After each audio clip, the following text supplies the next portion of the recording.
Saya Kristi Wariming akan menjelaskan tentang aspek lingkungan di peradaban Tiongkok kuno.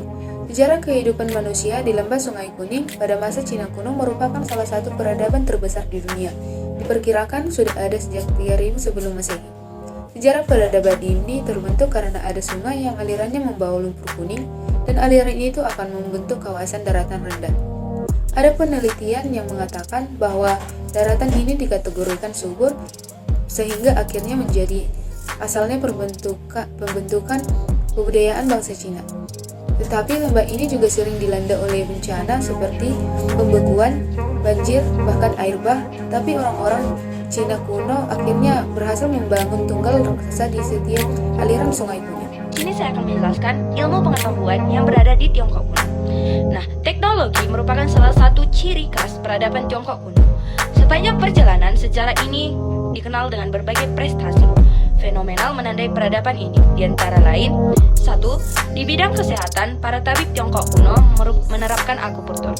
Yang kedua, di bidang arsitektur, Tiongkok kuno mampu membangun tembok yang besar. Yang ketiga, di bidang astronomi, Tiongkok kuno membangun planetarium yang pertama. Yang keempat, di bidang kerajinan melakukan terobosan dalam teknologi peleburan besi. Dan yang kelima, di bidang tulisan mengenal tulisan berupa tanda atau gambar. Yang keenam, di bidang percetakan menemukan kertas dan mesin cetak yang sederhana. Dan yang terakhir, di bidang militer menemukan bubuk mesin pada abad yang ke-11. Demikian tentang ilmu pengetahuan di Tiongkok kuno. Saya Arman Tambubolon, di sini saya akan menjelaskan tentang sistem kepercayaan Tiongkok kuno. Jadi sistem kepercayaan Tiongkok kuno menganut sistem kepercayaan politisme, yaitu yang mereka anggap sebagai sumber kekuatan. Jadi bangsa Tiongkok kuno mempercayai bahwa dewa-dewi itu menguasai alam semesta yang masing-masing memiliki peran yang berbeda dalam menjaga keseimbangan alam semesta, seperti contohnya dewa Feng Fa yaitu dewa angin, dan Lei Xi yaitu dewa angin topan. Sistem ekonomi peradaban Tiongkok kuno. Tanah di peradaban lembah Sungai Kuning atau Huanghe amat subur. Oleh karena itu, kehidupan ekonomi peradaban Cina kuno bertumpu kepada sektor pertanian atau agraris. Masyarakat Cina kuno di lembah Sungai kala itu menanam berbagai jenis tumbuhan pangan seperti gandum, padi, teh, jagung, hingga kedelai. Kegiatan ekonomi dalam peradaban lembah Sungai Kuning terus berkembang. Ada kemudian yang berburu dan meramu seperti menangkap hewan buruan atau ikan. Kemudian mulai mengembangkan metode peternakan. Perkenalkan, nama saya Fajar Firman Purba. Di sini saya akan menjelaskan sistem pemerintahan pada masa peradaban Tiongkok kuno. Sistem pemerintahan Tiongkok kuno merupakan sebuah karya sistem yang berlangsung selama ribuan tahun dan masih terus diwariskan bahkan hingga saat ini. Sistem tersebut lahir sebagai akibat dari kebijakan, peraturan, dan kepercayaan dari masyarakat Tiongkok dari masa ke masa. Berikut saya akan menjelaskan penjelasan mengenai sistem pemerintahan Tiongkok pada masa kuno. Pertama, dinasti Xia sekitar tahun 2070 sebelum Masehi sampai 1600 sebelum Masehi. Sistem pemerintahan pada masa dinasti Xia berupa sistem kerajaan yang dipimpin oleh seorang raja maupun sekelompok raja yang terletak di wilayah-wilayah tertentu. Beberapa raja dianggap sebagai yang paling terbaik pada masa dinasti Xia adalah Yao, Sun, dan Yu.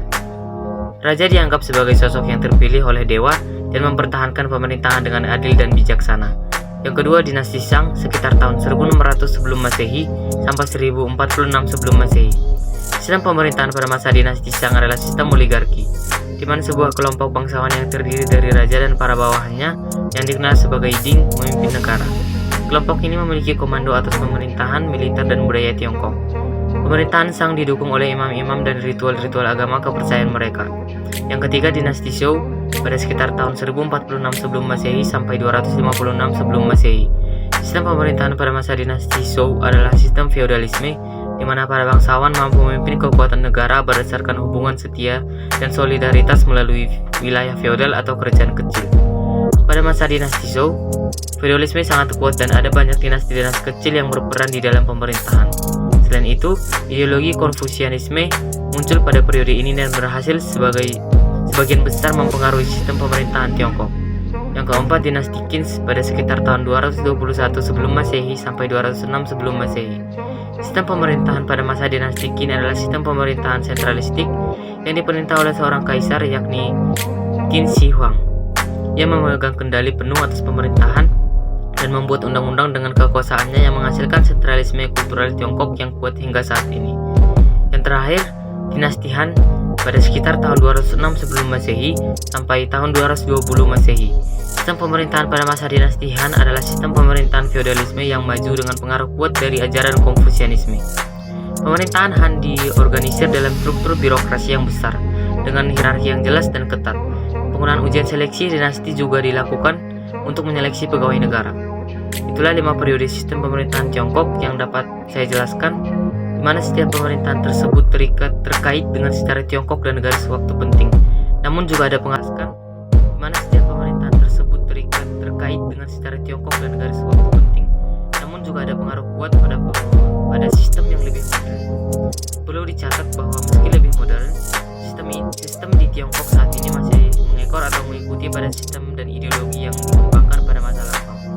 Sekian sistem pemerintahan peradaban Tiongkok kuno yang dapat saya jelaskan. Terima kasih. Saya dari kelompok 5 yang menjelaskan tentang hasil kudayannya, yaitu yang pertama kertas. Dulu orang terbiasa menulis sesuatu di atas batu dengan cara mengukirnya. Lalu yang kedua yaitu seismograf. China sama dengan Indonesia berada di wilayah yang rawan gempa. Jangankan lari, dulu pun gempa sudah menjadi masalah daerah China. Untuk mengatasinya, seseorang astronom mematematikikawan dengan Jan Heng membuat sebuah alat untuk mengukur pergerakan bumi yang dia perkenalkan pada Istana Han pada tahun 132 Masehi. Lalu yang ketiga yaitu kompas.